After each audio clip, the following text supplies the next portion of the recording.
Hey folks, this is Jake Davis with my second episode of Bat by Bat, where I'm covering all 8 actors who've played the Dark Knight Batman on the big screen in a live action format.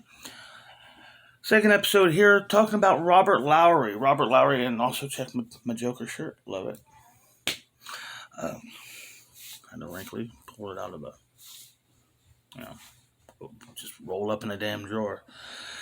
37 is still not good about that shit. Anyhow, the this was the second film from Columbia Pictures. The first serial, of course, starred Lewis Wilson, and this time they pretty much had a rehaul of everybody. Um, uh, Robert Lowery is now Batman. Johnny Duncan is the new Robin, and Eric Wilton is actually uncredited, but he's the new Alfred.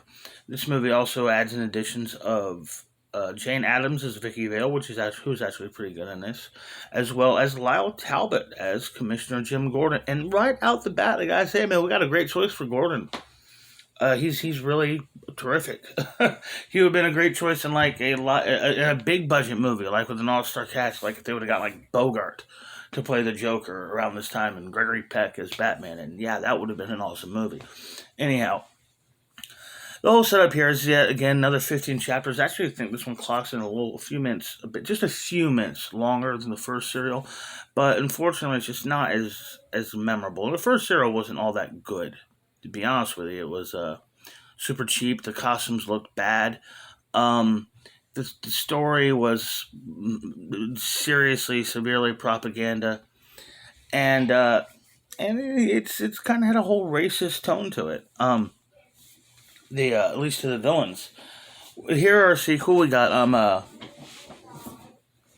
We got Batman, Robin are now taking on the villain, the Wizard, who definitely looks like a Klansman, and he's basically just a madman with lots of henchmen who has a weapon that can control vehicles, and he's terrorizing Gotham City for reasons.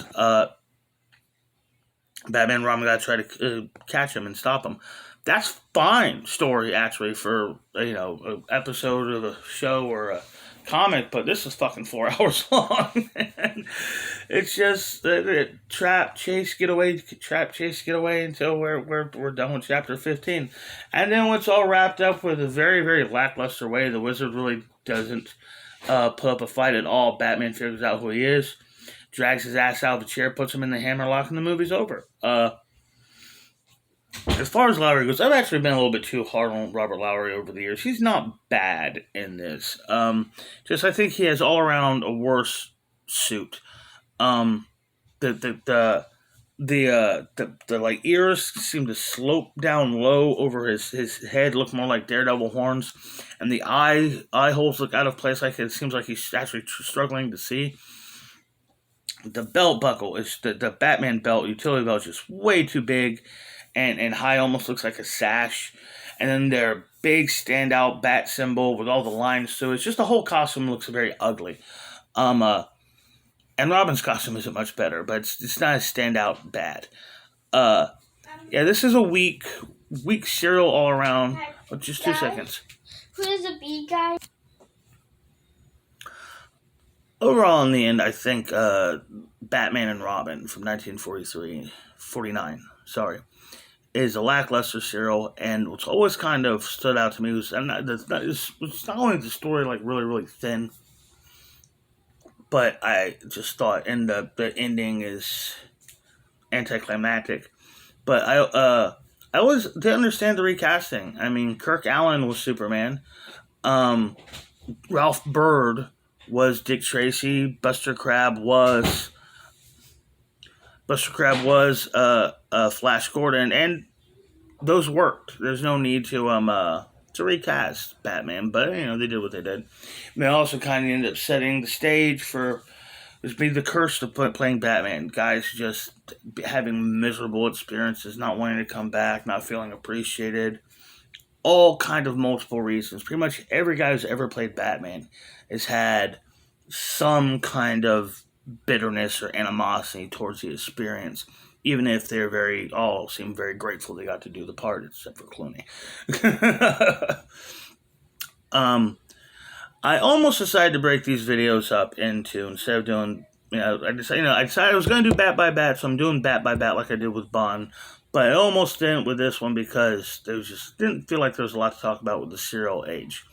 So I'm giving each of the 5 different eras of Batman their own kind of side name, nickname, sarcastic on mine. So this was the end of the first era of Batman, which I am now dubbing the Carrot Ears era. It would be 17 years until Batman would make his way back to the screens, and it would be just different all around. Not only television is rampant everywhere, movies are made differently, comics are written differently, America is in a different atmosphere. Uh, they basically gone through the entire Korean War, and we're now in the middle of Vietnam by the time we got to the next Batman, 1966. I will be talking about, of course, the film, because that's what I'm sticking to here, but there's next video gonna have some fun getting into the Adam West era of Batman. Anyhow, I hope y'all enjoyed this video. I'm Jake Davis, and I'll catch you on the fly.